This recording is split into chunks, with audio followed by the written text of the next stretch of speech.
On today's episode of Warehouse Safety Tips, we're going to be talking about looking for trouble. So stay tuned. Welcome to Warehouse Safety Tips. If you're a seasoned vodcast viewer, this vodcast is going to be different from most that you watch. It's based around exactly what the name implies, warehouse safety tips. And since the people in this industry are busy, we know that time is money, so each episode will be as short and to the point as possible. And now, with all that out of the way, let's get to the vodcast. On today's podcast, as we mentioned, we're going to be talking about looking for trouble. Now, as long as you can probably remember, you've heard your friends, your family, your parents, your teachers tell you, don't go looking for trouble. Or they wrap it up with, you might just find it. And what they mean by that is getting in trouble, going out and, getting into fights, using drugs, drinking, breaking the law in some way, shape, or form.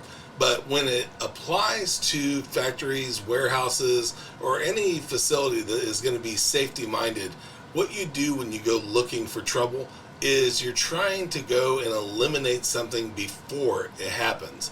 So it might be the case of ISO, or it might be the 5S methodology, lean manufacturing, Six Sigma. It really doesn't matter if it's one or a combination of all these things. You're trying your level best to go out there and eliminate waste and try to find things before they happen, before they're going to stop production, which stops money, which stops, just all sorts of different things. And we don't want production to stop. We don't want profits to go down. We want things to run as absolutely seamless as possible, and looking for trouble and finding it and trying to fix it before it happens is how you do that. And now, a word from one of our sponsors.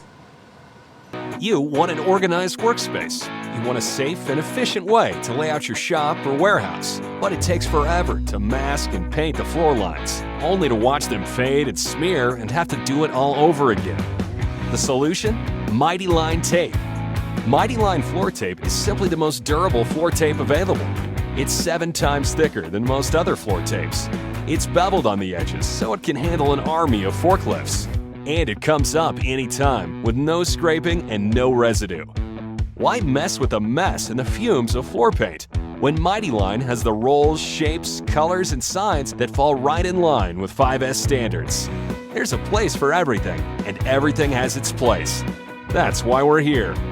There's only one American-made Mighty Line tape, the only durable stripe. You can find the show notes to each episode, links to information mentioned on the vodcast, the social media platforms we're on, and anything else related to the vodcast at warehousesafetytips.com. And if you want to catch our podcast and or request a sample pack of Mighty Line, visit mightylinetape.com/safety tips. Thank you for watching Warehouse Safety Tips, and have a safe day.